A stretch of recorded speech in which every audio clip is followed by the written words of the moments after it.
akan beroleh kemurahan dan oleh ketidaktaatan mereka. Demikian juga mereka sekarang tidak taat, supaya oleh kemurahan yang telah kamu peroleh, mereka juga akan beroleh kemurahan. Sebab Allah telah mengurung semua orang dalam ketidaktaatan, supaya ia dapat menunjukkan kemurahannya atas mereka semua. Doksologi. Oh, alangkah dalamnya kekayaan, hikmat dan pengetahuan Allah. Sungguh tak terselami, sungguh tak terselidiki keputusan-keputusannya, dan sungguh tak terselami jalan-jalannya. Sebab siapakah yang mengetahui pikiran Tuhan? Atau siapakah yang pernah menjadi penasihatnya? Atau siapakah yang pernah memberikan sesuatu kepadanya sehingga ia harus menggantikannya? Sebab segala sesuatu adalah dari Dia, dan oleh Dia, dan kepada Dia. Bagi Dialah kemuliaan sampai selama-lamanya. Bagi Dialah kemuliaan sampai selama-lamanya. Soli Deo Gloria. Tema yang diberikan oleh panitia yang difasilitasi oleh bidang pelayanan menarik, yaitu Soli Deo Gloria dan Soli Ego Gloria. Soli Deo Gloria, Soli Ego Gloria. Judul ini tidak ada hubungan sama sekali dan tidak paralel atau tidak sejajar. Namun menarik untuk dikemukakan atau dibahas. Ego itu bahasa Indonesia, bisa juga bahasa Latin, bisa juga bahasa Inggris. Ego. Ego artinya aku. Ego artinya diri sendiri. Ego artinya rasa sadar akan diri sendiri. My ego. Rasa sadar akan diri sendiri. Atau konsep individu tentang diri sendiri. Jadi ego itu netral. Ego itu tidak berdosa. Pada waktu kita menggunakan istilah ego, itu tidak ada kandungan negatif. Ego itu netral, bahkan positif. Karena seseorang bertindak dengan egonya. Tidak mungkin orang bertindak tanpa egonya. Jadi ego ini netral, tidak ada unsur sin. Ya, tidak ada unsur dosa dalam hal ego. Karena saya katakan tadi, seseorang bertindak kalau tanpa ego impossible. Tidak mungkin seorang bertindak tanpa ego. Egonya yang membuat dia bertindak. Namun pada waktu ego dijadikan pusat, maka muncullah egosentris. Pada waktu itulah ego dipengaruhi oleh dosa. Atau pada waktu ego itu ditekankan dan dimutlakkan, maka ego menjadi egois. Ego menjadi egois. Egosentris dan egois sama dengan saya mencoba menghubungkan dengan frase Soli Ego Gloria. Karena egosentris, karena egois, maka semua ditarik kepada dirinya. Semua ditarik kepada dirinya, kepada pemuliaan diri, kepada pemuasan diri. Terpuaskan. Itu sekelumit tentang pengertian ego atau Soli Ego Gloria. Kita akan mengulangi lebih jauh dari teks yang kita baca tentang Soli Ego Gloria. Namun kita kembali pada frase utama, yaitu Soli Deo Gloria. Semboyan reformasi. Soli Deo Gloria. Semboyan para reformator. Karena latar belakangnya, gereja pada abad pertengahan mengalami kemerosotan yang sangat-sangat memalukan. Saya sedang menulis buku yang ke-6. Bukunya tentang sejarah reformasi dan teologi reform. Dan membukakan aib kebobrokan gereja. Klimaksnya dimulai bobrok gereja. Tentu ini pelaku gereja, bukan gereja secara organis, tapi gereja secara organisasi yang dipimpin oleh para pemimpin organisasi gereja. maka minimal ada 3 yang melatar belakangi hilangnya God's glory, kemuliaan dalam gereja pada abad pertengahan. Yang klimaksnya mulai abad 12, 13, 14 makin rusak sampai harus direformasi oleh Tuhan melalui Martin Luther. Kenapa? Yang pertama ada ecclesiocentrik. Gereja menjadi pusat. Bukan lagi God is the center of the church, tapi gereja menjadi pusat. Gereja di atas Alkitab. Gereja di atas Allah. Gereja merampas God's glory, merampas kemuliaan Tuhan yang ada dalam gereja. God's presence, kehadiran Tuhan dalam gereja, itulah God's glory. Tetapi glorinya dirampas oleh gereja. Maka saya katakan ini namanya ecclesiocentrik. Harusnya theocentrik. Saudara, ini poin pertama. Maka ada semboyan reformasi, Soli Deo Gloria. Karena para reformator ingin mengembalikan gereja kepada kemuliaan Kristus, kepada kemuliaan Allah yang dirampas oleh gereja. Dalam hal ini pemimpin gereja yang mengkerucut pada cleric centric, berpusat pada pejabat-pejabat gereja. Jabatan gerejawi menjadi sesuatu yang dikejar-kejar waktu itu, sehingga telah terjadi penjualan, jual beli jabatan gereja, buy money, dengan uang. Maka inilah kemerosotan gereja. Kemuliaan Allah dalam gereja ditarik dengan trik-trik politik dalam gereja. Bapak Ibu yang dikasihi Tuhan, inilah yang menyebabkan reformasi, God's glory. Karena pada waktu itu sangat kuat sekali pengkultusan pemimpin gereja. Pemimpin gereja memberi diri dipuji-puji, dipuja-puja, dijadikan center dari semua aktivitas gereja. Maka kemuliaan Tuhan kalau dipinjam, kita pinjam, dirampok, dirampas oleh pemimpin gereja yang rakus kemuliaan.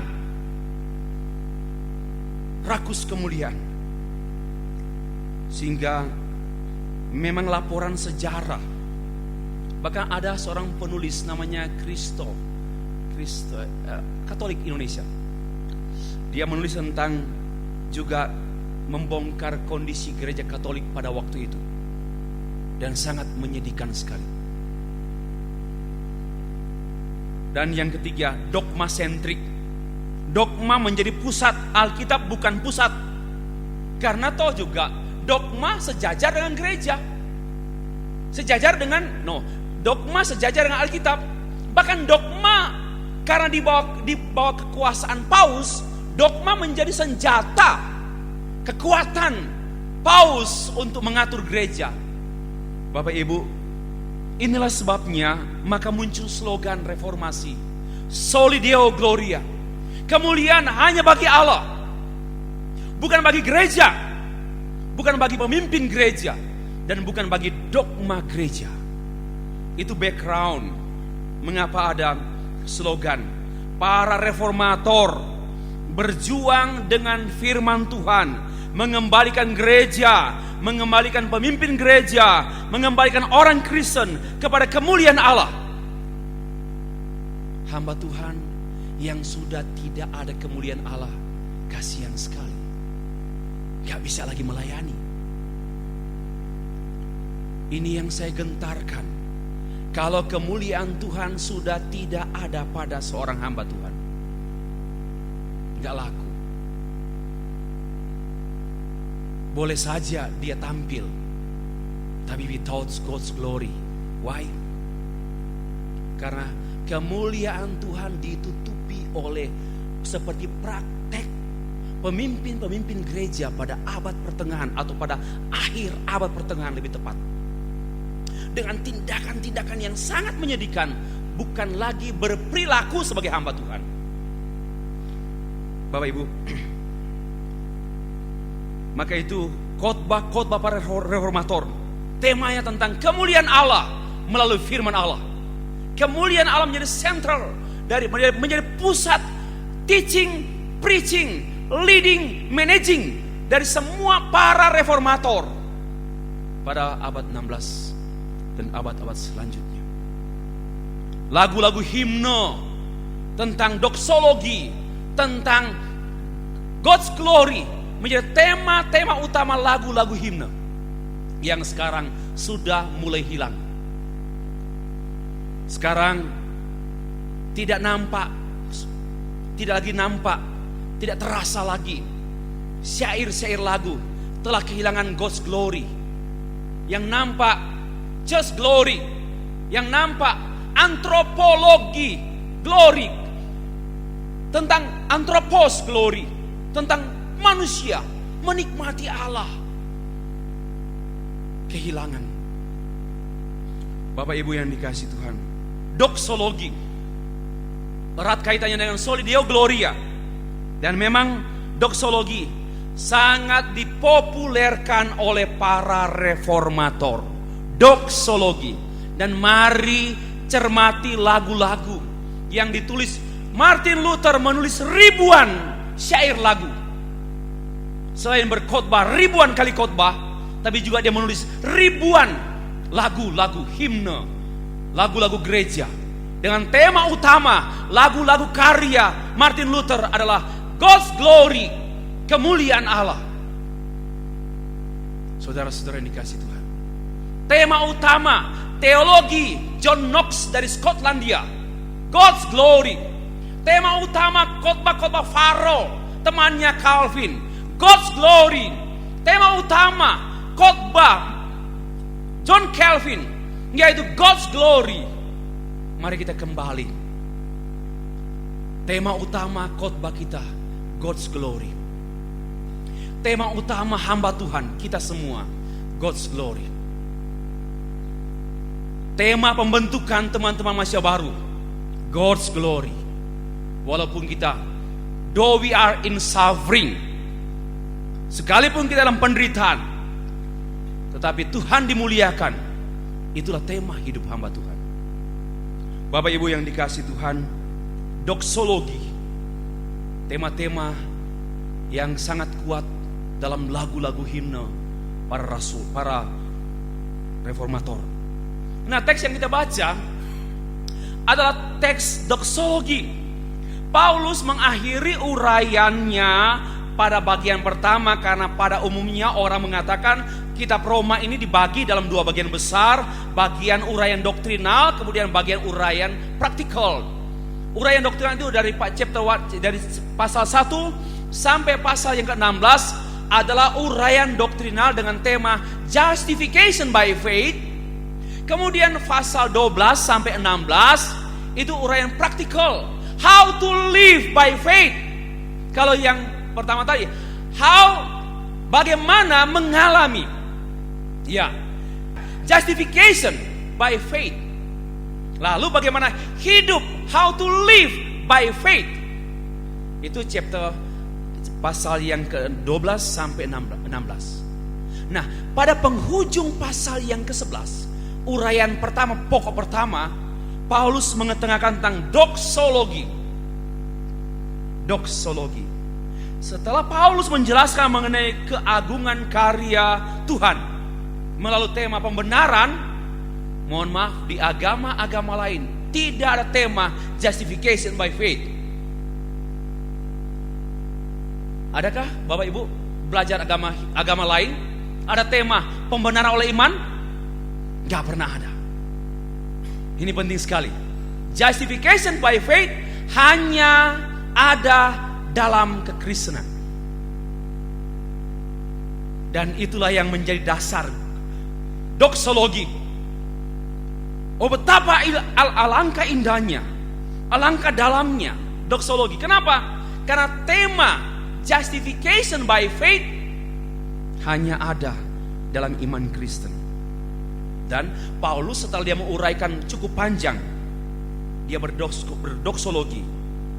Karena dalam pasal 1 Roma 1 sampai Roma 2, Paulus memaparkan tentang kondisi manusia berdosa dan pasti binasa. Pasal 3 tentang God's faithfulness.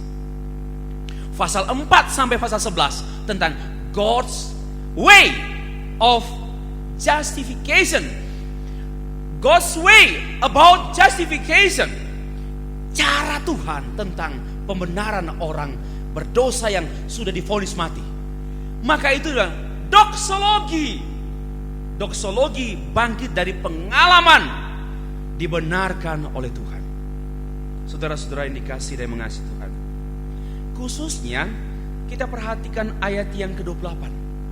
Ini banyak hal yang menarik yang seharusnya membuat kita berdoksologi. Mari kita perhatikan one by one first ayat. Mengenai Injil, mereka adalah seteru Allah. Siapa mereka? Orang Yahudi. Mengenai Injil, orang Yahudi adalah seteru Allah. Tapi itu oleh karena kamu orang Romawi yang bukan orang Yahudi. Apa artinya? Tetapi mengenai pilihan mereka, tunggu dulu, mereka adalah kekasih Allah. Oleh karena apa? Oleh karena nenek moyang. Pada waktu kita membaca nenek moyang, oleh karena God's covenant. Ingat nenek moyang, ingat covenant. Artinya Allah memang, mereka itu kekasih Allah karena janji Allah. Tapi karena Injil, mereka adalah musuh Allah. Apa artinya? Begini, orang Yahudi karena Injil, dan Injil ini disampaikan kepada orang non-Yahudi, orang Romawi. Ya, nanti kita lihat pembahasan selanjutnya di ayat yang ke-20, ayat yang ke-30. Karena Injil, maka orang Yahudi menjadi musuh Allah karena mereka tidak terima Injil. Mereka tidak terima Yesus. Mereka tidak menerima Injil.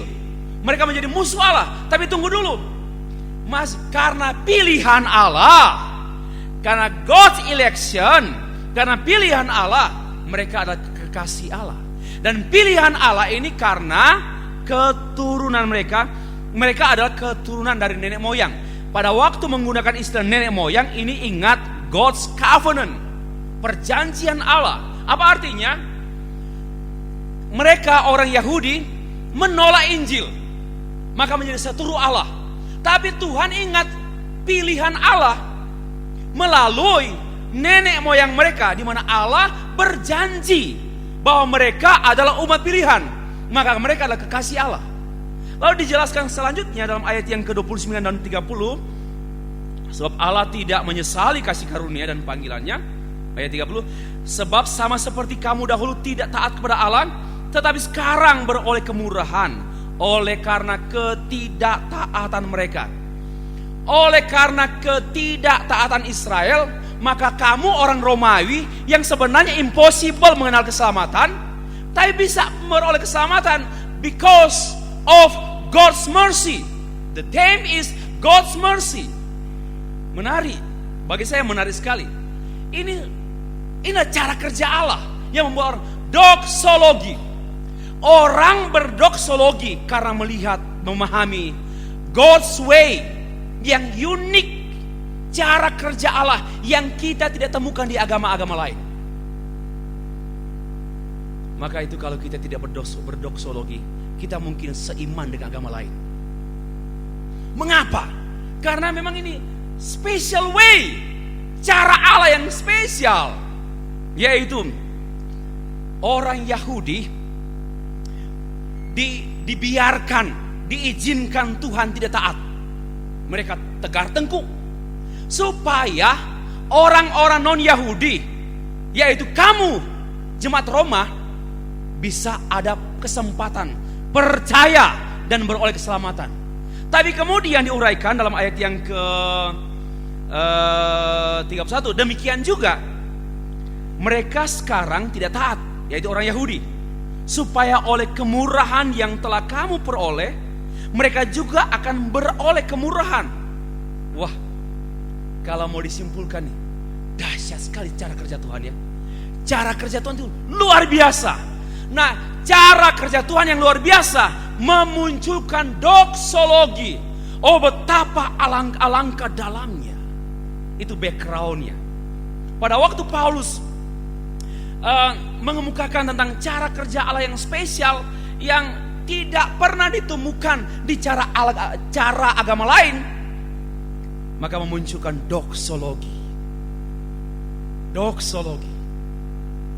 Saudara-saudara, inilah background atau latar belakang mengapa ada doksologi. Mengapa ada soli Deo Gloria? Karena ada pengalaman, ada pemahaman tentang cara kerja Allah yang spesial. Kalau kita memiliki cara berpikir sama dengan cara pikir orang Islam, Hindu, Buddha, mohon maaf, tidak akan mungkin ada doksologi. Nggak ada pemujian.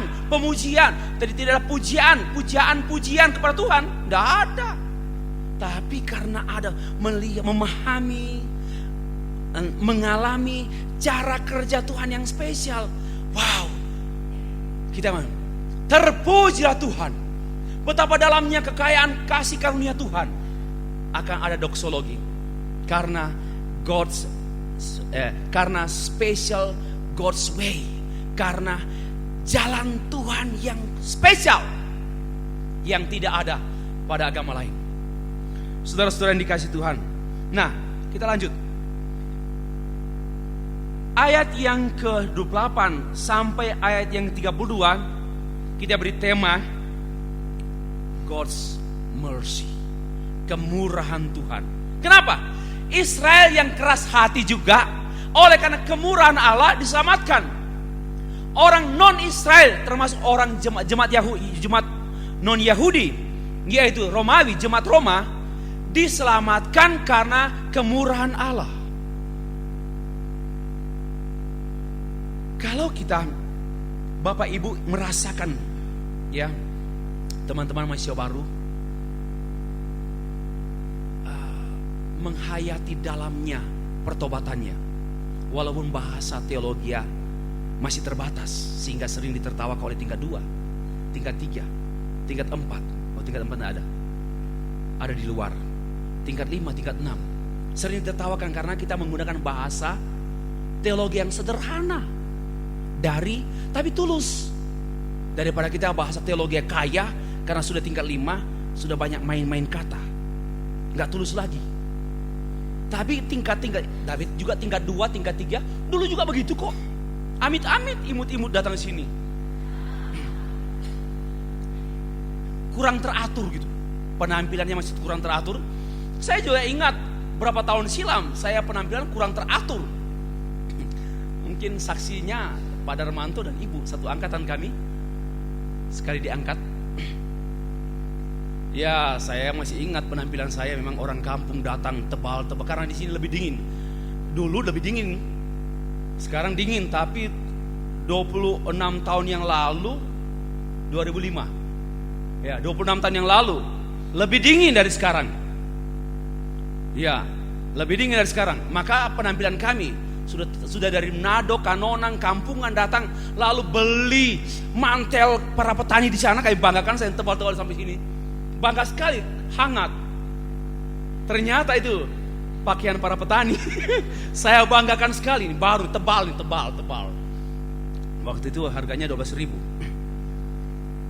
Tetapi yang saya masukkan, waktu kita datang, memang kita datang dengan ketulusan. Dan ya kita bisa membedakan mana yang bersaksi ya diatur-atur, dimanipulasi, tahulah kita.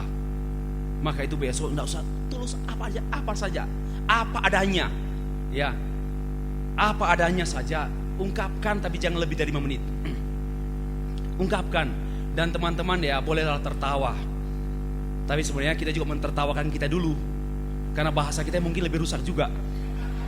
Seperti waktu saya kejar Tuhan lari-lari dan syukur saya tangkap, puji Tuhan. Itu bahasa, itu andai kata ada, itu kan tingkat 1 mereka tenang toh, karena mereka masih tingkat atas sudah tertawa saya bicara. Mereka tenang saja karena tidak mengerti salah atau benar. kejar Tuhan. Mari kita membuat Tuhan tergerak. Ya, apa Pak Ferdi? Buat Tuhan terbahak-bahak gitu. Mari kita buat Tuhan terbahak-bahak dengan pujian kita. Give glory.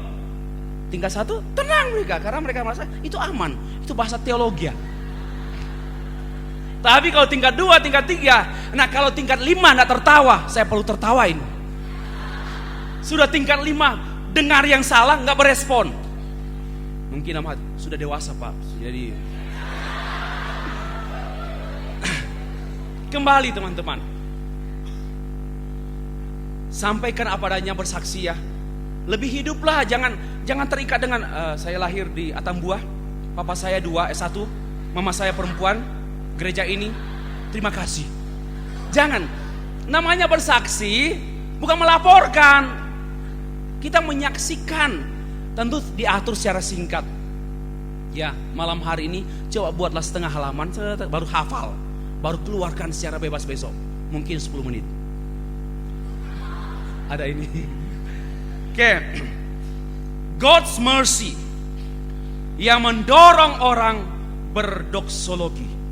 Oh, ayat yang ke-33. Oh, alangkah dalamnya kekayaan, oh the depth of riches of the wisdom and the knowledge of God. Betapa dalamnya, saya pakai istilah betapa. Kalau dalam bahasa Indonesia, oh alangkah. Saya lebih menggunakan istilah, oh betapa dalamnya kekayaan, studi teologi ya, hikmatnya, pengetahuan Allah, sungguh tak terselidiki keputusan-keputusannya, dan sungguh tak terselami jalan-jalannya. Bagaimana mungkin tadi Tuhan mengizinkan orang Israel tegar tengkuk, tidak taat, disobedience, supaya orang Romawi yang non Yahudi ada peluang selamat. Bagaimana mungkin cara Tuhan seperti ini? Hanya ada, oh betapa dalamnya. Maka teman-teman yang sungguh-sungguh menghayati pertobatannya nampak dalam kesaksian. Dan nampak juga yang ada yang hampir bertobat. Ya. Tapi kalau betul-betul bertobat, bahasanya ya polos juga, tapi memang dia merasakan, oh orang berdosa harusnya mati, binasa, masuk neraka. Tapi ajaib, bukan hanya diampuni, jadi pendeta. Muncul, oh betapa alangkah dahsyatnya karya Tuhan. Akan begitu, akan berdoksologi, nggak berdosa lagi. Betul. Artinya begini, misalnya ya teman-teman, sudah 2 tahun bergumul supaya ada sponsor, nggak ada. Tiba-tiba Pak Pontius momen sponsor, oh betapa dalamnya kasih Pak Pontius. Kan begitu toh? Mana dia, mana? Puji Tuhan loh.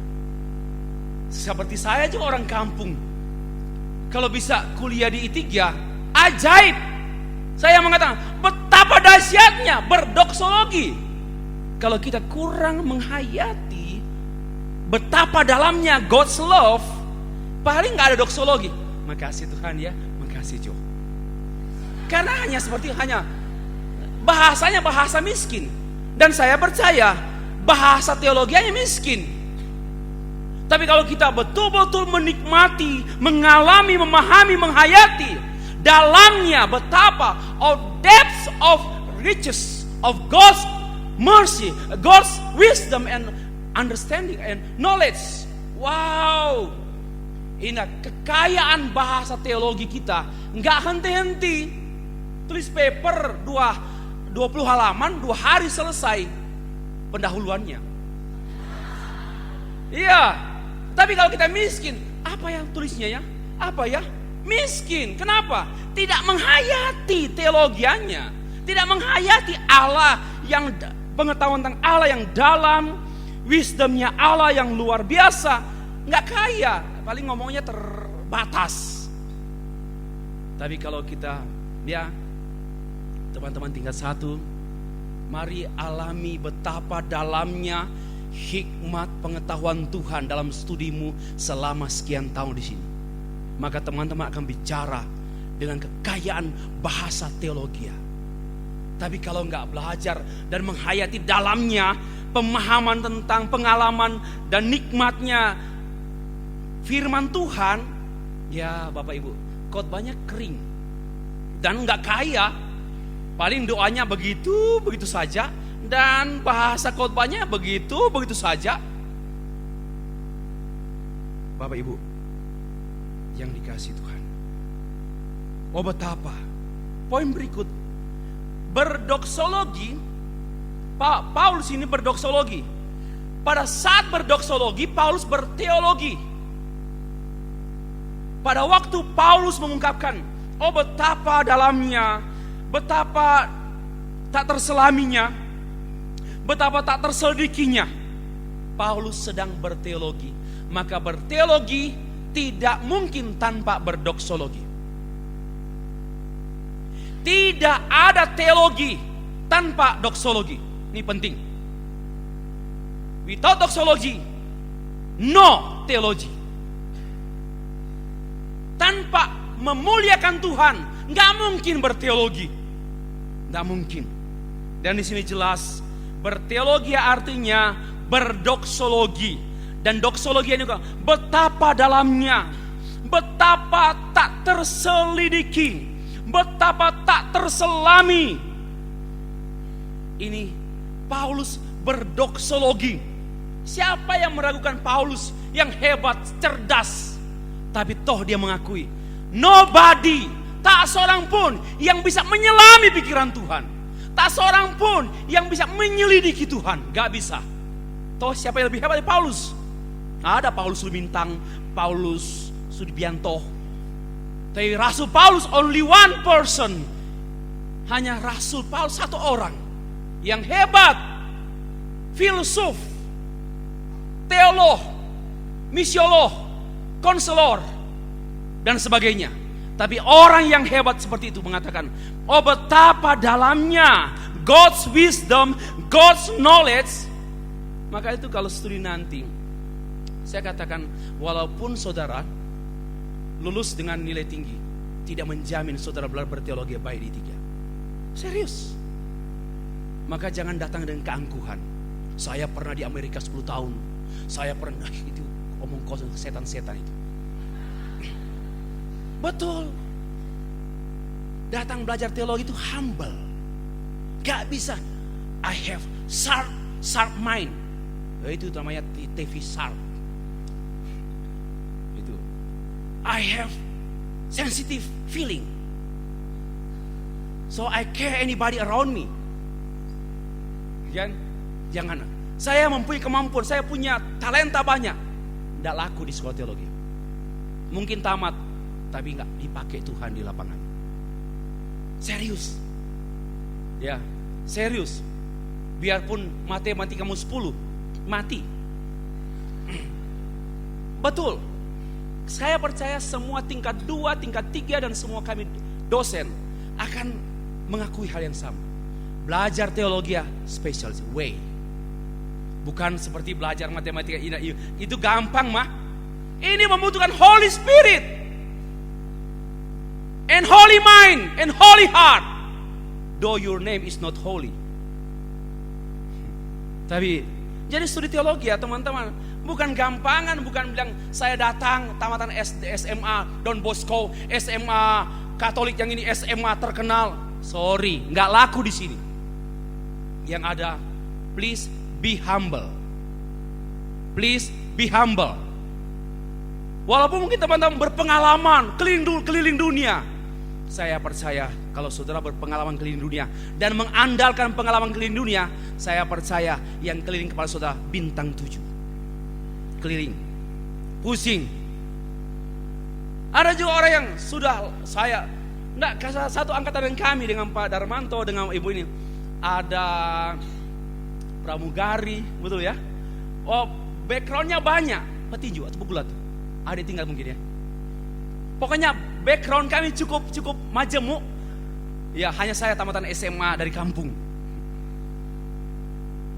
Dan saya katakan teman-teman tingkat 1 khususnya masih baru ya, juga dengan tingkat yang lain. Studi teologi tidak sama belajar ilmu biologi. Tidak sama dengan belajar antropologi, matematika, fisika, kimia. Tidak sama. Tidak sama. Ini khusus. Dan biarlah teman-teman mengalami hal yang khusus, sehingga saat berteologi teman-teman berdoksologi. Without doksologi, no teologi. Tanpa doksologi, maka itu belajar pengantar PL, pengantar PB, belajar tafsir PL, tafsir PB. Apa itu Pak? Nanti aja tanya, PB itu apa? Pom bensin? Bukan. Perjanjian baru gitu. Belajar bahasa Ibrani, Yunani. Harus berdoksologi. Oh Tuhan, gak mengerti aku. Tapi ujian nanti jangan doksologi semua jawabannya. Enggak, pasti juga ya amblas lah. Implikasinya betapa dalamnya, tak terselidiki dan tak terselami implikasi teologianya. Hanya ada doksologi. Dan dalam tak terselidiki, tak terselami. Karena saya katakan lagi, saya tekankan, jangan dengan keangkuhan studi teologi. Gak berhasil, pasti gagal. Pasti gagal. Teman-teman yang biarpun teman-teman sudah sarjana hukum, bukan satu dua pengalaman di I3 yang sarjana hukum, sarjana ekonomi dengan kesombongan sarjananya hanya sampai tingkat 2, keluar. Jangan andalkan background saudara, jangan andalkan. Serius, saya bicara sebagai orang yang duluan belajar. Ya, saya bicara sebagai orang yang duluan belajar teologi dari teman-teman tingkat mahasiswa baru. Jangan andalkan apapun kelebihanmu saat ini. Gagal. Pasti gagal. Tapi mari merendahkan diri Tuhan. I consider nothing. I consider nothing. Harus itulah hati doa kita. Saya menganggap tidak ada apa-apanya. Seharus begitu teman-teman. Masih tingkat 1 ya. Amin. Mari mulai. Jangan mulai nanti kuliah, sekarang. I consider myself nothing. Sekalipun teman-teman datang dari background ekonomi keluarga bapak ibu yang kaya raya, tapi di sini please be humble. Kalau mau diberkati Tuhan dalam pembentukan, disiapkan Tuhan jadi hamba Tuhan yang dipakai Tuhan pada masa akan datang, please be humble. Jangan andalkan backgroundmu, bapakku lurah, ibu lurah. Ya kan? Kalau kan lucu, bapakku lurah, ibuku mantri. Lain, berarti bukan ibu mantri, berarti punya 2. Nah, saya harap teman-teman tingkat 1 dan tingkat 2 juga belum terlambat. Belum terlambat. Belajar teologi beda sekali dengan belajar ilmu yang lain.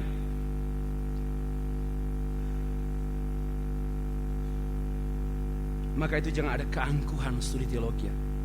Yang sombong akan menjadi dangkal. Betul. Yang dangkal akan berkata, oh betapa dalamnya. Yang sombong nggak akan ngomong betapa dalamnya studi teologi. Maka kalau mau nanti berdebat-debat, itu mempermalukan diri sendiri. Serius ya. Apalagi belum belajar, sudah liar pikirannya. Maka itu perlu kan teman-teman 31 bukan langsung aja teologi PL, Gerhard von Rath. Oh betul, tukang jual bakso. Enggak, belajar dulu Pancasila. Belajar apa dulu ya? Pengantar semua dulu, introduction. Pengantar dulu, biar dihentar. Ntar bisa lebih maju lagi. Itu kurikulumnya begitu. Karena begini, apalagi teman-teman yang sudah lama pelayanan di gereja, sudah belajar predestinasi, inkarnasi, mengingkari makan nasi di I3 dan sebagainya. Datang sudah punya setumpuk pertanyaan, serang dosen. Alah, kalau dengan saya mah saya langsung tertawa, kasihan sekali loh menutup diri pada pekerjaan Tuhan. Betul. Orang seperti ini menutup diri untuk dibantu Tuhan. Siapapun saudara. Saya duluan belajar dari teman-teman 31. Maka saya bicara dari pengalaman saya. Gak bisa andalkan apa-apa kecuali menganggap diri nothing, baru Tuhan isi luar biasa. Serius, Bapak Ibu. Betapa kalau orang yang angkuh nggak akan ngomong betapa dalamnya, enggak, karena dia dangkal. Orang yang tidak berdoksologi sebenarnya dia teologi yang sangat dangkal. Orang yang tidak memuliakan Tuhan, tidak memuliakan Tuhan dalam berteologi, sebenarnya teologianya sangat-sangat dangkal. Orang yang memuliakan Tuhan mengungkapkan dalamnya teologianya. Amin. Betul.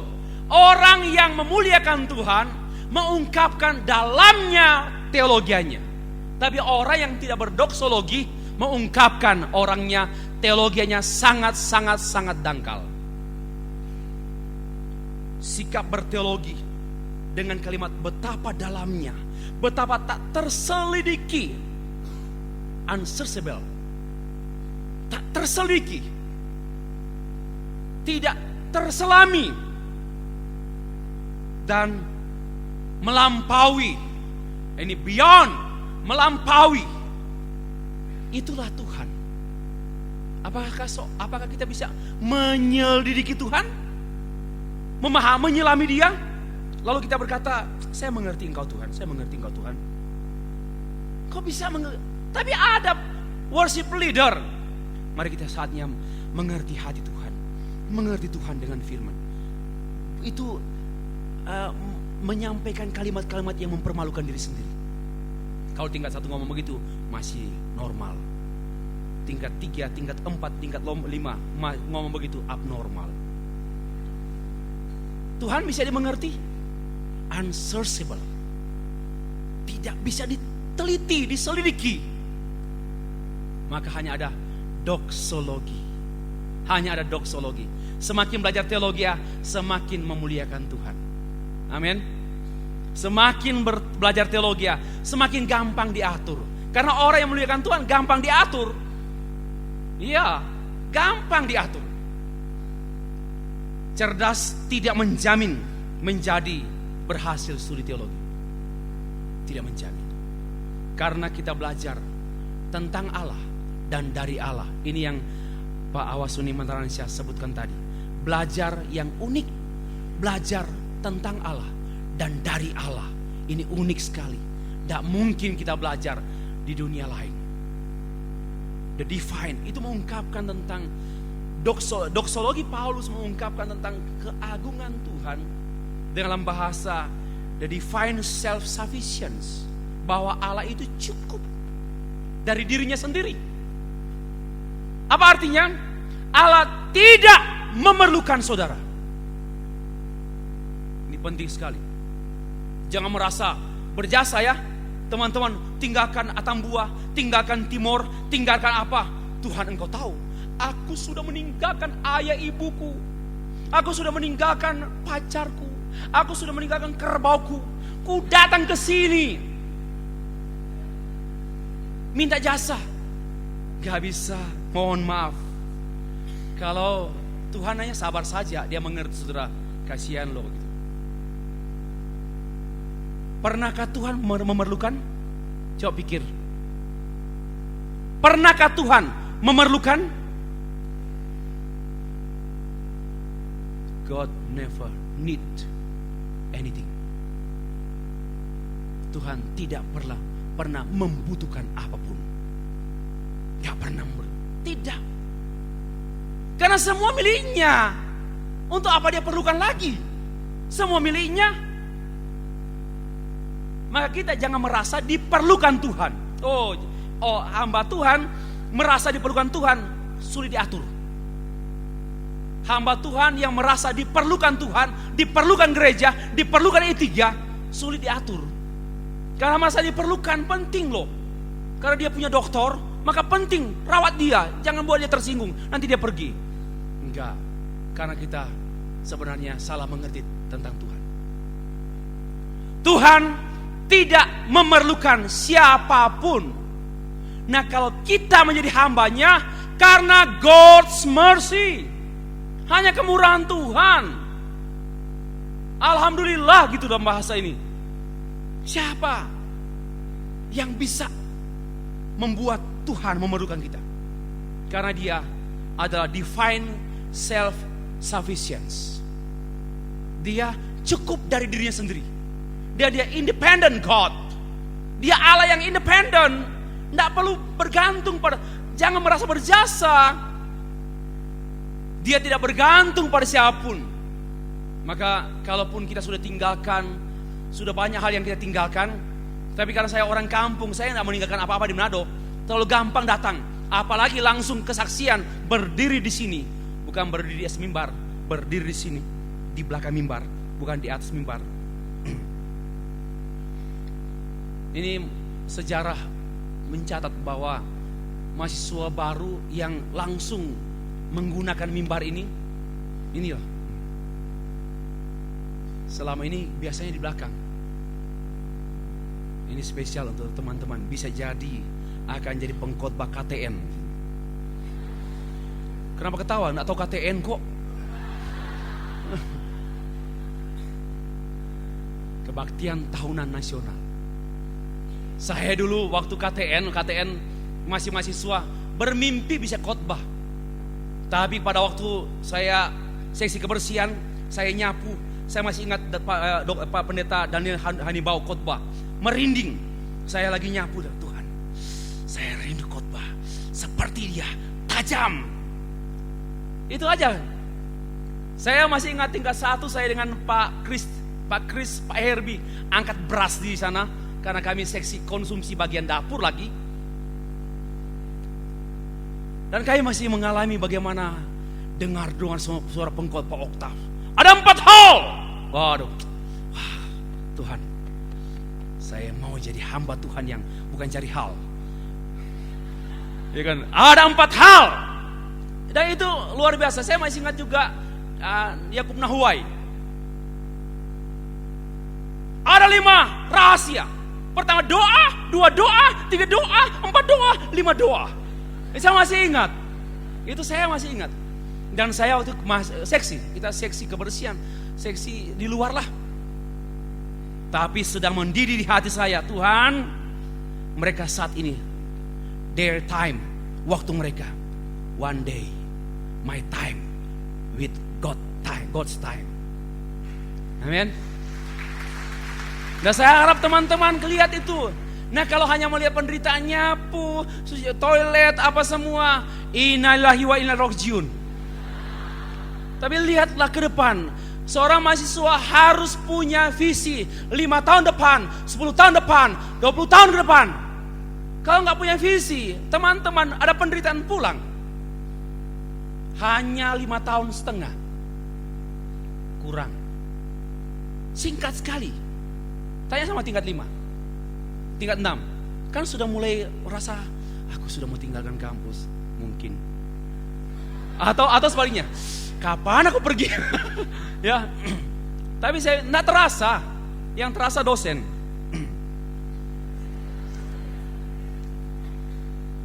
Oh betapa dalamnya. Oh betapa luar biasanya. Soli Deo Gloria. Saya harap mari belajar teologi dengan komitmen doksologi. Poin yang terakhir, Soli Ego Gloria. Ada 3 pertanyaan yang dikemukakan oleh Paulus dalam teks ini, yaitu ayat yang ke-34. Sebab siapakah yang mengetahui pikiran Tuhan? Yang kedua, atau siapakah yang pernah menjadi penasehatnya?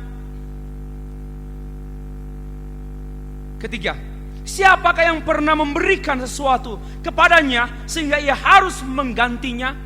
Sebenarnya 3 pertanyaan ini saya sudah jelaskan tadi.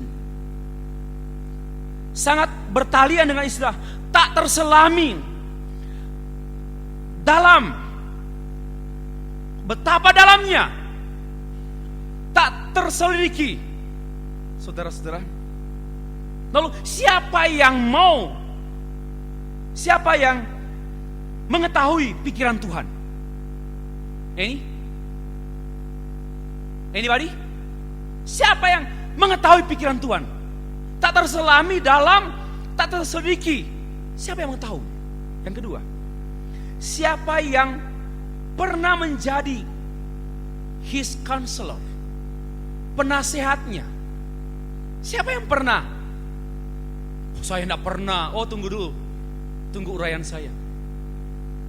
Saya percaya kita pernah memperlakukan Tuhan seperti ini, menjadi penasehat Tuhan. Lalu yang ketiga, siapa yang pernah menjadi atau memberikan, siapa yang pernah memberikan sesuatu kepada Tuhan sehingga ia harus menggantinya? Tuhan, Engkau tahu, aku sudah tinggalkan makku, pakku, mbokku, mbekku, ku tinggalkan semua. Sekarang ganti dong, buat saya berhasil dan jadikan saya hamba Tuhan kaya raya. Kalau enggak, bayar harga Tuhan.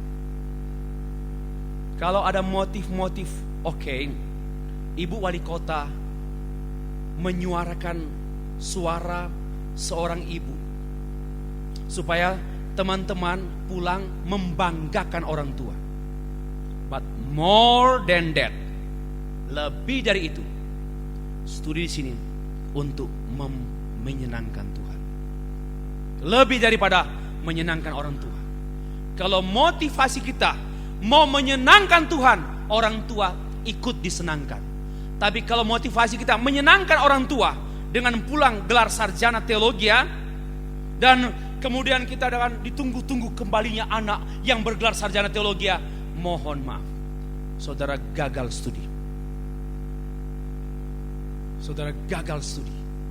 Yang paling penting, saudara sampai selesai, saya mau senangkan Tuhan. Maka saya belajar mati-matian karena mau menyenangkan Tuhan. Pasti orang tua turut senang. Tapi kalau terbalik, itu namanya ego, soli ego gloria. Tapi apa yang dikemukakan oleh Ibu Wali Kota, betul. Paling tidak Paulus berkali-kali bicara secara manusia, karena kadang-kadang Paulus bicara tentang secara rohani, nggak mau diterima. Maka Paulus secara manusia, ya, mari pulang kampung dengan bermartabat. Dan jangan lupa beli martabak. Tapi martabat kita hamba Tuhan, martabat hamba Tuhan, lebih daripada martabat sarjana teologi. Amin. Martabat kita hamba Tuhan. Banggalah menjadi hamba Tuhan, lebih daripada bangga dari sarjana atau master atau doktor.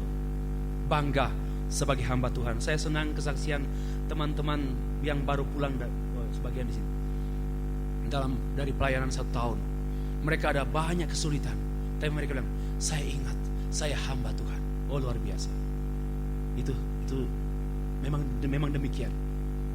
Apapun, ingat, saya hamba Tuhan. Kalau saya sarjana loh, saya pikir sarjana pertanian pun berpikir yang sama. Sarjana pertanian pun berpikir yang sama. Mari berpikir lebih daripada sarjana pertanian.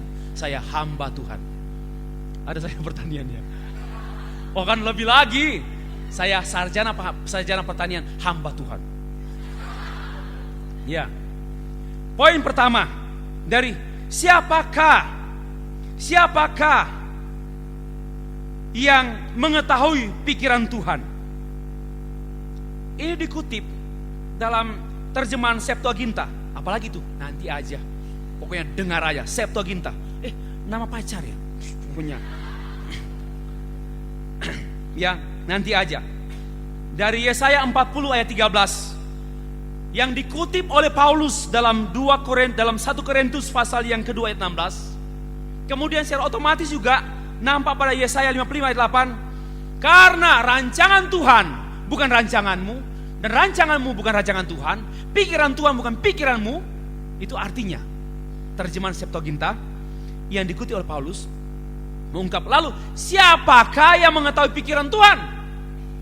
Apa artinya ini, Bapak Ibu? Artinya orang, karena bicara soal rancangan, tentang planning, tentang rencana, siapa yang tahu rencana Tuhan? Itulah orang Kristen yang merencanakan hidupnya by himself. He plan, himself, by himself. Ini sama dengan mau mengetahui pikiran Tuhan. Itu artinya. Maka itu kita pun teman-teman tingkat akhir, jangan coba-coba rencanakan pelayanan ke depan by yourself. Tanya Tuhan yang merencanakan hidupmu, yang mengetahui hidupmu. Tanya Tuhan, saya mau kemana? Di Etika terbuka.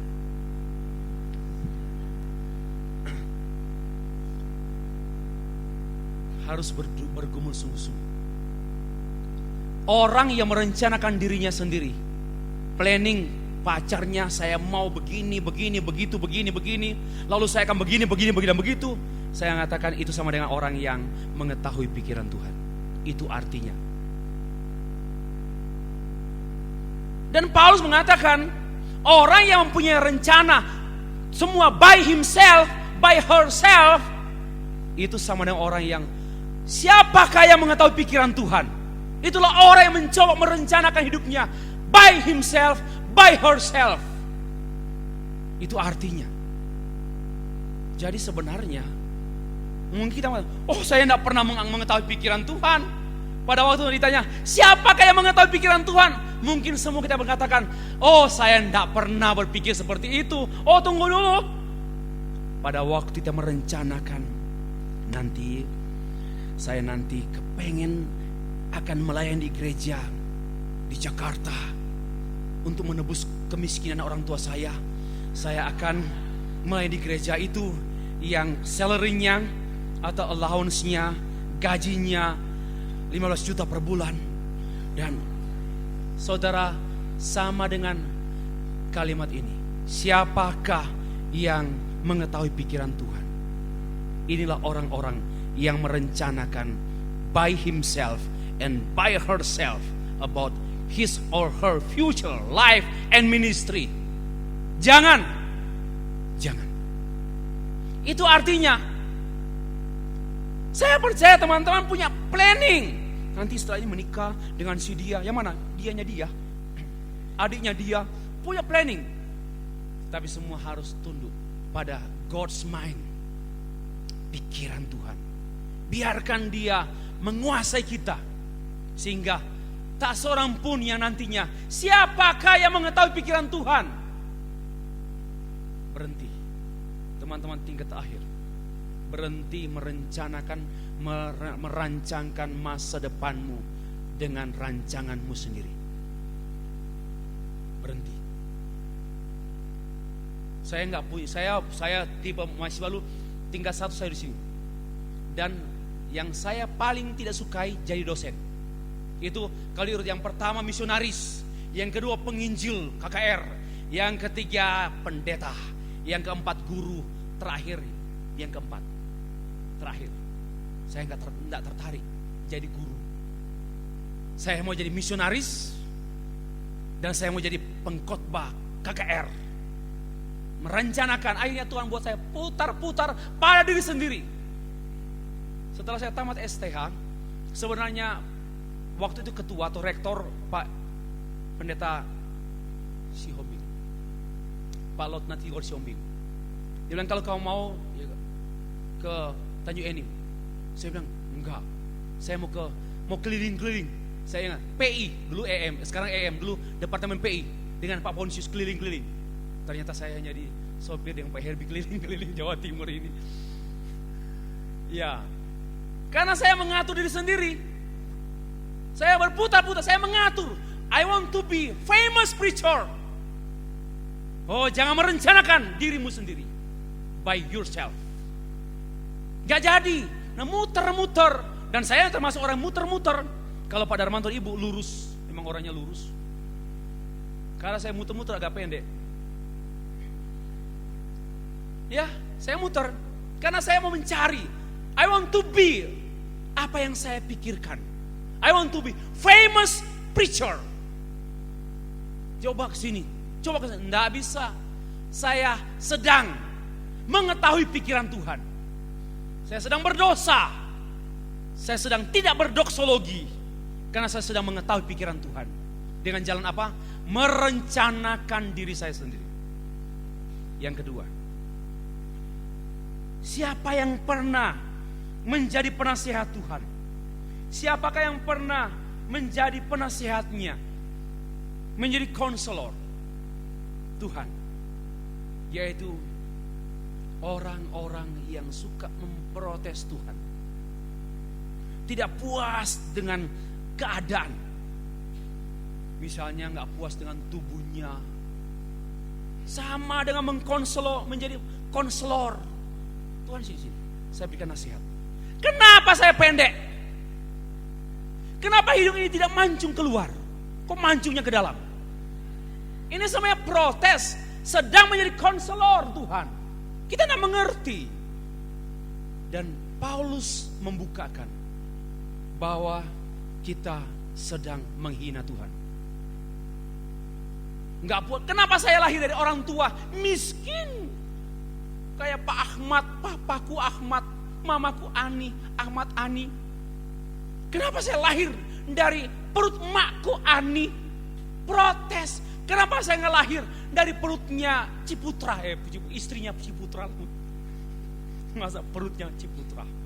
Bapak itu nggak pernah melahirkan, hanya membantu melahirkan. Iya kan? Sekarang kita protes. Nah oke, saya bicara umum.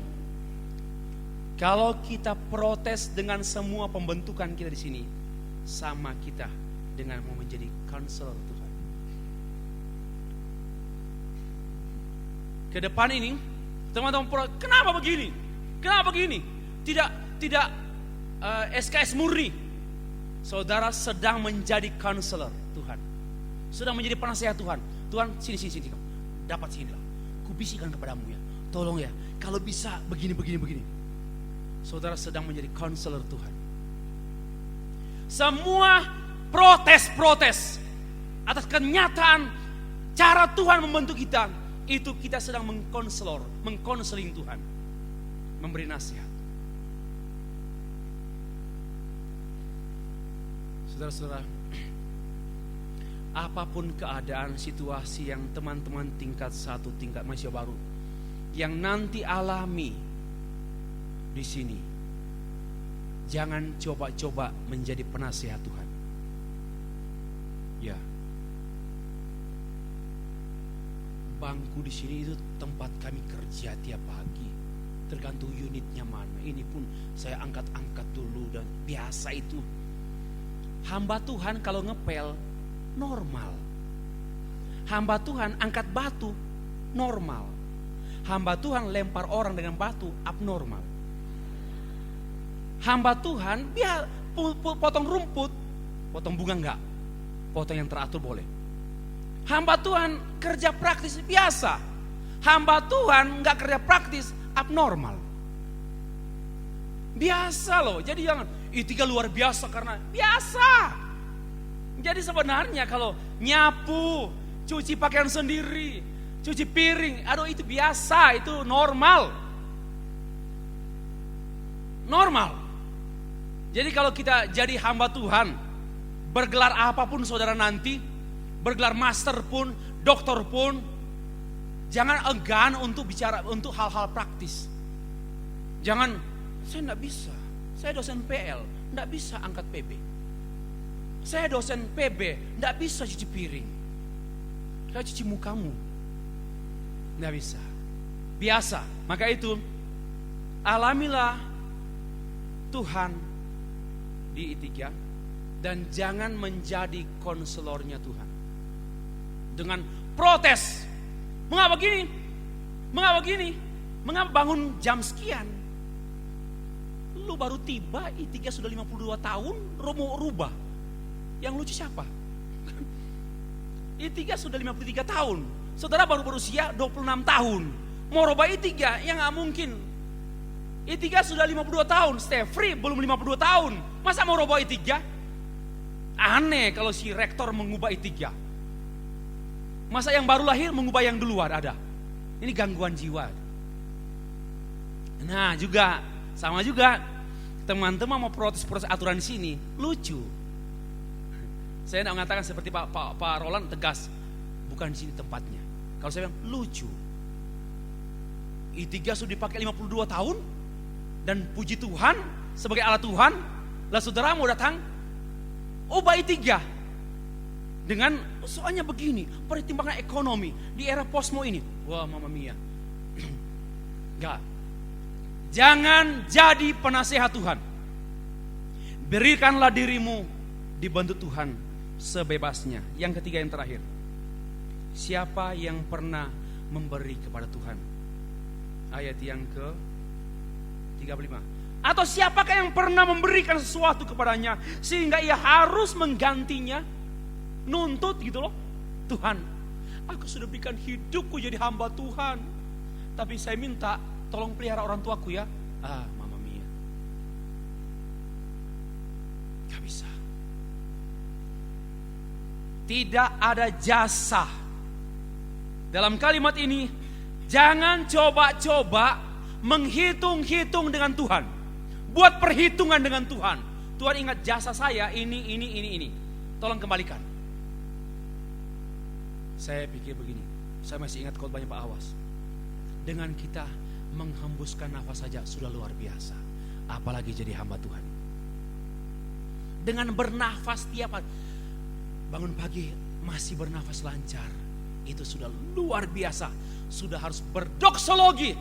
Oh, amazing grace, amazing love. Seharusnya tiap pagi bangun, amazing God's love. Bangun pagi, amazing God's love. Itu doksologi. Maka itu perlu ada renungan pagi tiap kali. Harus berdoksologi dulu. Karena bangun melek masih bisa bernafas. Apalagi jadi hamba Tuhan. Kata-kata apa yang kita sampaikan dalam bentuk doksologi? Lebih daripada kata bangun pagi. Dan apalagi dipakai Tuhan dengan urapan Tuhan. Tahu urapan? Nanti di tingkat 3. Anointing. Apa artinya? Apalagi disahkan Tuhan pelayanannya. Khotbahnya disahkan oleh Tuhan. Itu namanya anointing. Diurapi artinya. Jadi kalau saya berdoa tadi, saya berdoa supaya mahasiswa ini diurapi Tuhan. Apa artinya? Disahkan. Saudara, mari. Siapapun, jangan coba-coba hitung-hitungan dengan Tuhan. Tuhan, saya sudah tinggalkan Jakarta, kota metropolitan. Saya sudah tinggalkan pekerjaan bank, sulut. Saya sudah tinggalkan, mohon maaf, nggak ada jasa. Itu sama dengan siapa yang telah memberikan pada Tuhan, lalu dia mengembalikannya. Siapa? Itu sama dengan orang hitung-hitungan dengan Tuhan. Mari jadi hamba Tuhan tanpa buat hitung-hitungan. Amin. Tingkat 1.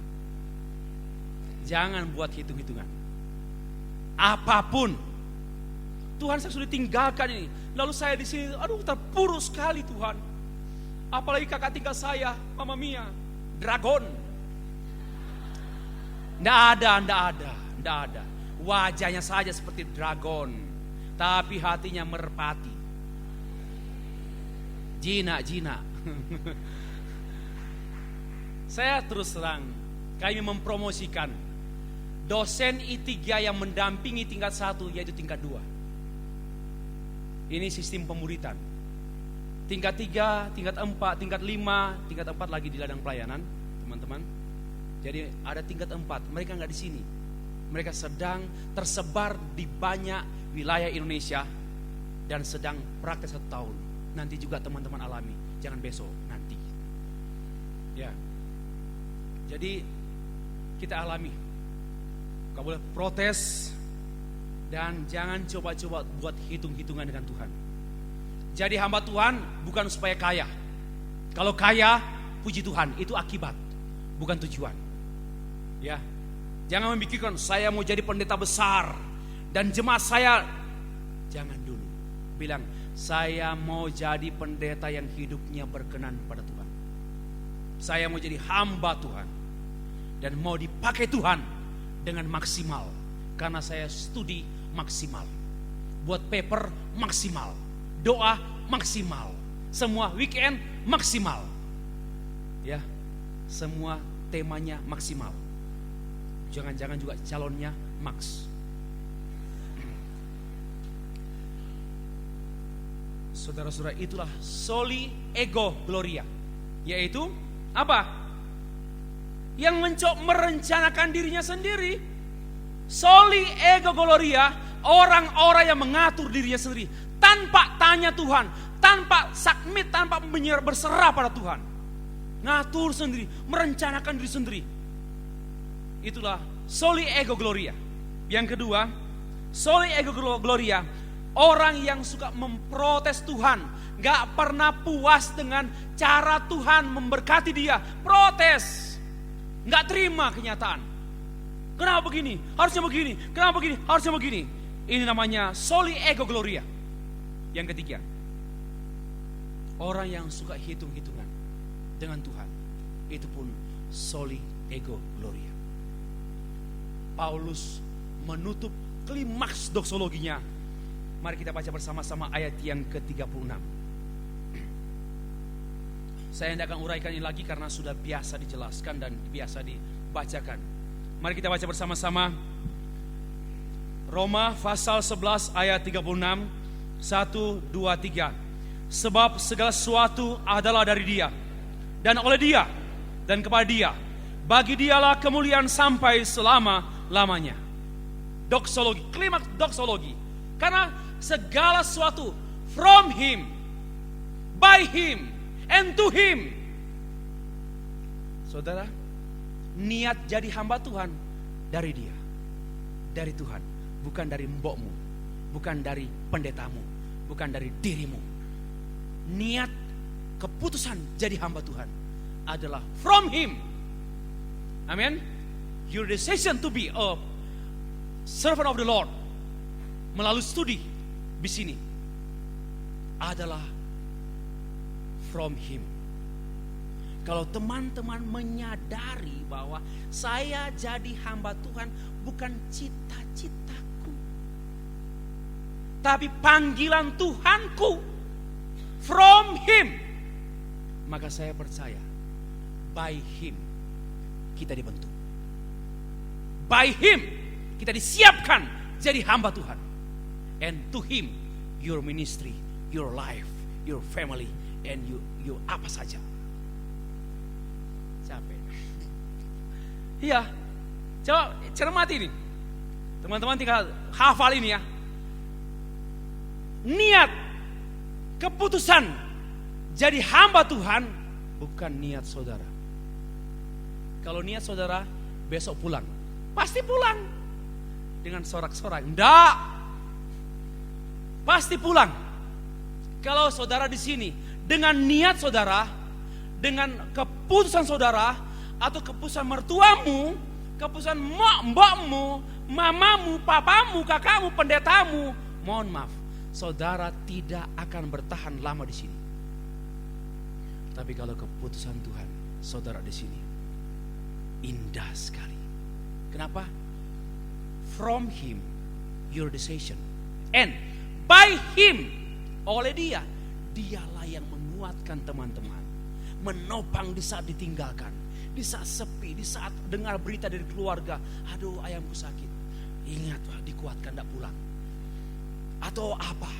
By Him, saudara lihat, Itiga hanya God's instrument, tetapi sesungguhnya yang membantu saudara by God's hands. Dan ini yang Pak Awasuning sampaikan tadi pagi, hidden curriculum. Kurikulum kita dengan 162 SKS, tetapi Itiga sangat menekankan the hidden curriculum, yaitu kurikulum Roh Kudus. Holy Spirit works among you, membantu saudara di mana saja. Di toilet nggak ada dosa, di toilet nggak ada masturbasi di toilet. Why? Because there is hidden curriculum. Nggak ada merokok di toilet. Why? Because there is hidden curriculum, Holy Spirit curriculum. Nggak ada manipulasi buku kas. Why? Because ono Holy Spirit curriculum. Serius. Ingat itu, mata dosen terbatas, mata kakak tingkat terbatas, tapi ada hidden curriculum, God's eyes, yang akan mengawasi saudara anywhere, sekalipun you are with Mbak Eni, anywhere saudara diawasi oleh mata Tuhan. Saudara bisa membohongi kami, tapi dalam waktu singkat terbongkar kok. Gak pernah ada dosa yang tidak terbongkar di sini, termasuk semua kami. Gak ada yang tersembunyi di sini. Saya percaya God's presence di tempat ini. Pasti berapa lama pun engkau menyembunyikan dosa busuk itu, pasti terbongkar. Teman-teman juga, maka itu cepat mengaku dosa. Dan teman-teman akan bertemu dengan semua dosen, di antaranya Pak Pontius Takaliwang. Dia akan dipakai Tuhan untuk mendampingi teman-teman, untuk menolong teman-teman dalam pembelajaran okultisme, kebangunan rohani, dan juga wali kelas Pak Awas Suliman Ransya akan mendampingi tiap hari Selasa untuk mendampingi teman-teman dalam proses dibersihkan, dimurnikan Tuhan. Ya, by Him and to Him. Itu namanya Soli Deo Gloria. To Him. Your motive saudara jadi hamba Tuhan from Him. Pembentukan saudara selama 5 tahun by Him. Pengabdian saudara setelah tamat to Him. Itu namanya Soli Deo Gloria. Mari kita tundukkan kepala. Kami menaikkan syukur kepadamu Tuhan, oleh karena Engkau berfirman kepada kami malam hari ini. Dan kami menerima firman-Mu dengan hati terbuka. Bukan karena kami yang membuka hati kami, tapi karena Roh Kudus yang membuka hati kami kepada firman-Mu. Dan kami tidak menolak suara Tuhan yang Engkau sampaikan kepada kami. Karena itu kami berdoa dalam nama Tuhan kami Yesus Kristus. Biarlah Engkau mengerjakan doksologi di hati kami. Tapi kalau masih ada hambatan dosa, seperti yang dipraktekkan oleh para pemimpin gereja pada awal pertengahan, sehingga Tuhan pakai Martin Luther dan para reformator lainnya mereformasi gereja karena telah menyembunyikan kemuliaan Tuhan di balik jabatan praktek-praktek dosa. Dan kami percaya kami tidak mungkin belajar teologi kalau kami menyimpan dosa. Kalau ada dosa yang belum diselesaikan, kami tidak mungkin belajar teologi. Karena otak kami, pikiran kami, hati kami tertutup oleh dosa itu. Dan saat ini Tuhan, kami ingin Tuhan membuka hati kami dan menyelesaikan dosa-dosa kami. Saya minta dalam nama Yesus, siapa di antara mahasiswa, khususnya mahasiswa tingkat 1, yang sadar masih ada hambatan, masih ada yang menghalangi saudara untuk berteologi, untuk belajar teologi. Masih ada dosa yang saudara lakukan sebelum kesini, tapi belum diselesaikan. Saya minta dalam nama Tuhan Yesus, angkat tangan. Silakan angkat tangan. Terima kasih. Semua, siapa? Ada lagi? Terima kasih. Ada lagi? Siapa di antara teman-teman? Saya rindu orientasi ini. Masa di mana Tuhan menyelesaikan masalahmu. Masa di mana Tuhan membereskan hidupmu, supaya start kuliah saudara mengalami pengalaman belajar yang ringan dan berkemenangan. Tapi kalau ada dosa yang saudara pikirkan dan saudara lakukan sebelum tiba, bahkan sampai saat ini, dan mau diselesaikan oleh Tuhan, angkat tangan. Yang sudah angkat tangan, tidak usah angkat tangan lagi. Ada lagi? Turunkan tangan. Dalam nama Tuhan Yesus, kami ada di hadapan-Mu Tuhan. Semua kami termasuk hamba. Dan jika Engkau menemukan ada soli ego gloria dalam diri kami, karena kami merencanakan diri kami sendiri dengan mencari keuntungan, merencanakan sesuatu untuk kepentingan diri kami sendiri, dan kami tidak melibatkan Tuhan dalam perencanaan tentang diri kami dan masa depan pelayanan kami. Kami mohon Tuhan ampuni kami. Saya minta dalam nama Tuhan Yesus, kalau ada di antara saudara yang mempunyai motif jadi hamba Tuhan dan merencanakan hal-hal yang hanya ada pemuliaan diri sendiri, dan malam hari ini mengambil keputusan, entah saudara tingkat akhir, tingkat 2, tingkat 3, tingkat 4, tingkat 5, malam hari ini dengan terbuka, saya mau jadi hamba Tuhan yang diselesaikan Tuhan, dibersihkan Tuhan. Angkat tangan. Terima kasih. Ada lagi? Siapapun saudara, angkat tangan. Turunkan tangan. Siapa di antara saudara yang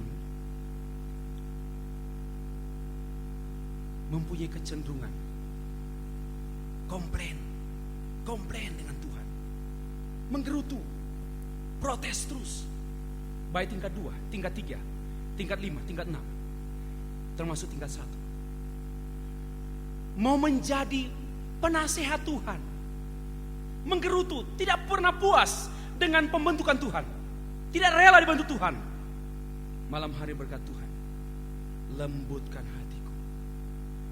Aku rela Tuhan, sebelum saya memulai studi, aku rela dibantu. Aku datang dengan kehebatanku, dengan percaya diriku. Tapi malam hari ini Tuhan, saya dengar firman-Mu dan saya mau melepaskan semua kebanggaan-kebanggaan saya. Silakan tingkat 1 kalau ada, angkat tangan. Tuhan melihat hatimu, hati yang terungkap dengan angkat tangan. Terima kasih, turunkan tangan. Tingkat 2, tingkat 3, tingkat 5, silakan angkat tangan. Turunkan tangan. Terakhir, siapa di antara kita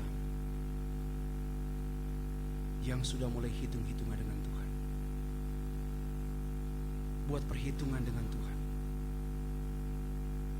Kalau ada, mari izinkan Tuhan memurnikan motivasi kita. Saya minta dalam nama Tuhan Yesus, saya tidak tahu kedalaman, tapi saya percaya firman Tuhan sedang berbicara kepada kita sekalian. Karena itu untuk hal ini, siapa di antara kita yang ingin ditolong Tuhan dan diselesaikan, dibereskan Tuhan, angkat tangan. Terima kasih. Dengan segala kerendahan hati saya minta semua yang angkat tangan dari tadi berdiri di tempat. Silakan berdiri di tempat. Semua yang angkat tangan dari tadi berdiri di tempat. Saya minta dengan hormat, Pak Pendeta Wasuni Meransya akan mendoakan saudara-saudara sekalian. Saudara tingkat 5 tidak perlu gengsi, berdiri kalau ada yang perlu diselesaikan. Tingkat akhir silakan berdiri. Mungkin ada hal yang saya tidak sampaikan, tapi saudara sedang dipanggil Tuhan dan Tuhan sedang berbicara pada saudara, dan saudara harus mengambil langkah terbuka, sportif, berdiri. Ini aku Tuhan, silakan berdiri.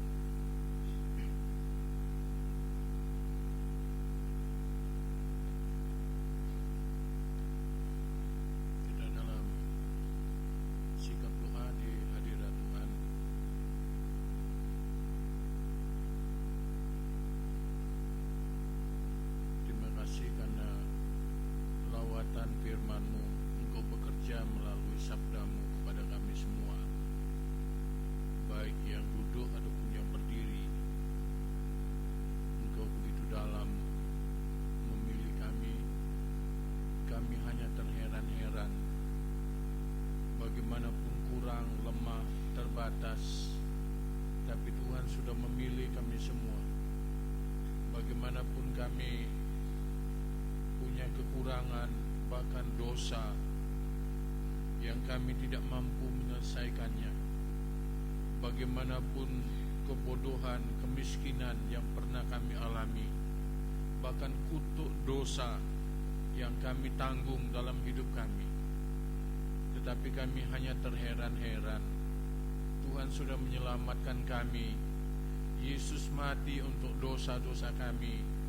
Yesus mati supaya kami dibebaskan, supaya kami tidak dihukum, supaya kami mengalami pemulihan dari semua dosa, dari semua kesalahan, dari semua hal yang tidak memuliakan Allah. Kami hanya terheran-heran menaikkan puji dan syukur karena perbuatan Tuhan yang besar itu. Semua saudara yang berdiri katakan dalam hati saudara kelemahan saudara, minta ampun. Katakan kelemahan saudara, minta ampun. Katakan kelemahan saudara kepada Tuhan. Tuhan, sucikan saya dengan darah-Mu yang kudus.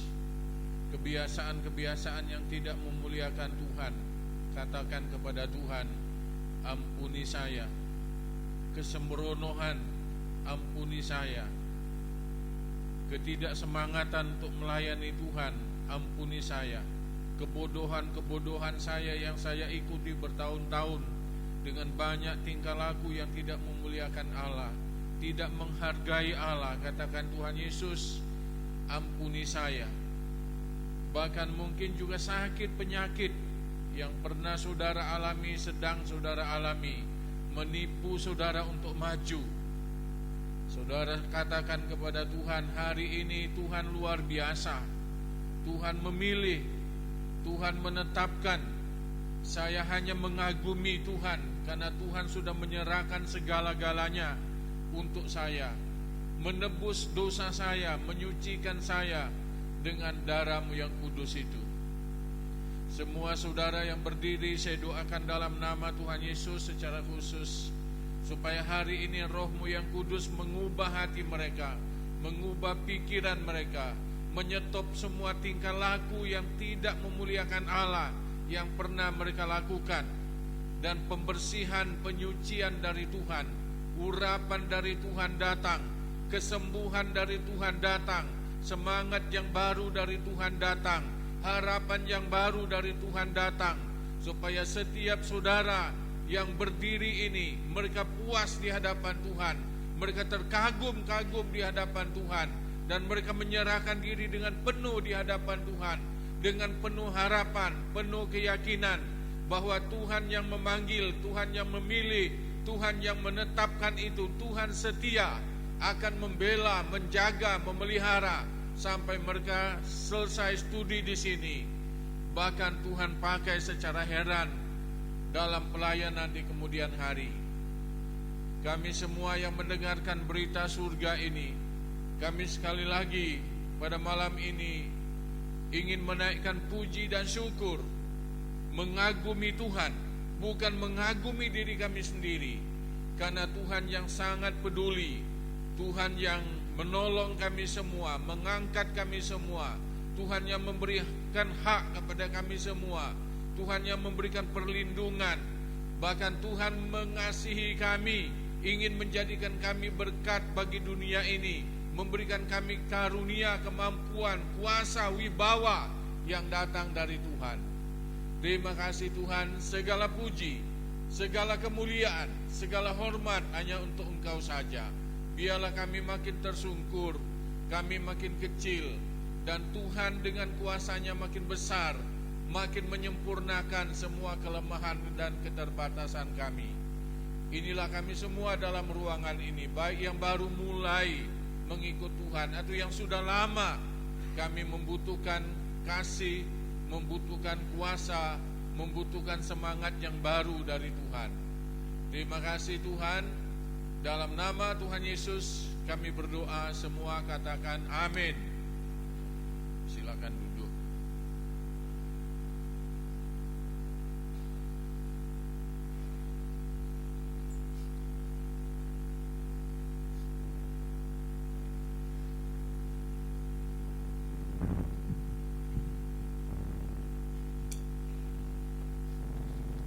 Semua diberkati pada malam hari ini.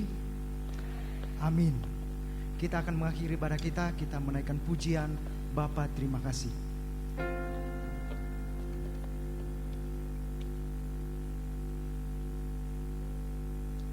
Saya mengundang kita semua bangkit berdiri.